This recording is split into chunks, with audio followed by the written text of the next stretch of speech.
Look at our traditional leaders and the slave trade. We blame the whites for the slave trade we went through. We blame the whites that they offended us. They took us as slaves. But let's wait for a minute. Who sold the black man to the whites? Who sold the black man to the whites? Our own traditional leaders. The enemy is not outside. The enemy is within. If we are asking the Europeans to pacify us and also to apologize to us, our traditional leaders must be the first to apologize on behalf of their ancestors for the evil they have done against their fellow blacks. Look at our attitude towards the environment and the destruction of our water bodies. All our river bodies have turned into dark brown. And you know what they said? In the next 20 years, if we don't stop this illegal mining, Ghana, we will import water to drink.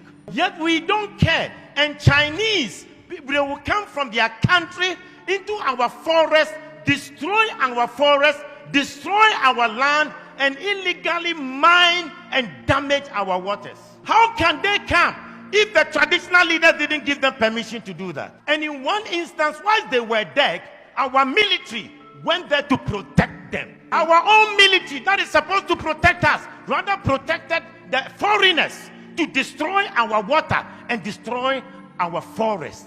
The enemy is not outside, the enemy is within. If you look at our own systems and structures in our country, we don't have a better system to improve the lives of people. Pastor, I was surprised when I read in China, they had a 10-year vision, and they said from 2011, their vision was that in 10 years from 2011, and 10 years from 2011 will be what year?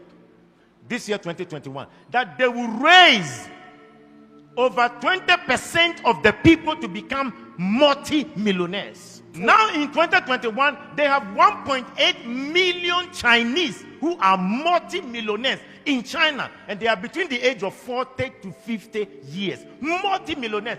The government intentionally decided that they would make sure they will have 20% of the population multi-millionaires. They also agreed that they will make sure that they will lift up the poorest of the poor. And they lifted 100 million people from begging to live a better life. But in this country, in our country, we fight our own businessmen. Our government will fight our business people. When they know that your business is thriving, and they know that perhaps you are not sympathetic towards the running party or the ruling party, they will fight you, collapse your company, and make you poor. When in China, they want to make the people rich. In Africa, we want to make our own people poor. The enemy is not outside. The enemy is within. Look at our African leaders. How much they stole, the money they stole away. We are told in Gambia, Jamal Yaha, he stole $11 million from his own country, Gambia. Sani Abacha stole between $1 billion to $5 billion out of Nigeria.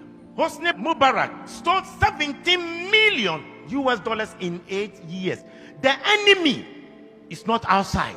The enemy to our own progress is within. Look at our presidents, the presidents who were fighting for our independence, what we did to them. In Togo, the man who fought for the independence of Togo, called Sylvanus Olympio, when Togo got independence, he decided that they would not use the French franc, the French CFA. They decided they will have their own Togo currency.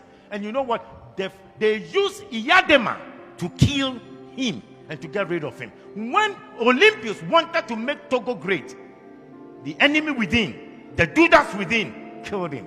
In Burkina Faso, the man who gave them independence, Maurice Yamego, was eliminated by his own people. When Thomas Sankara came, his own body group killed him and got rid of him. The enemy is not outside. The enemy is within. You look at our own country, Kwame Nkrumah started a new vision to develop Ghana, and who undermined him from within? They threw him out by Kotoka. Today we celebrate Kwame Nkrumah, but their own Judas will damage him. I pray that the man who organized that coup to betray Kwame Nkrumah, and for us to name our airport after him, Kotoka International Airport, I think we should start a national conversation to change the name of the Kotoka International Airport, because as long as that name is, we have endorsed coup, we have endorsed enemies that will fight the progress of our nation. We must change the name of Kotoka International Airport to Kwame Nkrumah International Airport. The enemy is not outside, the enemy is within. We need to ask God to give us a new character. Let's change our behavior and have new values. Because the person will be smiling with you, smiling with you, yet he will stab you at the back. How can you have a father who wants to destroy your life? Yet in Africa, we have governments that do not want to make the people or improve the lives of the people. When in overseas, their governments have created an environment for every citizen to be better. Why is it that our governments can't think about the welfare of the citizens? And we kill the businesses of our own people?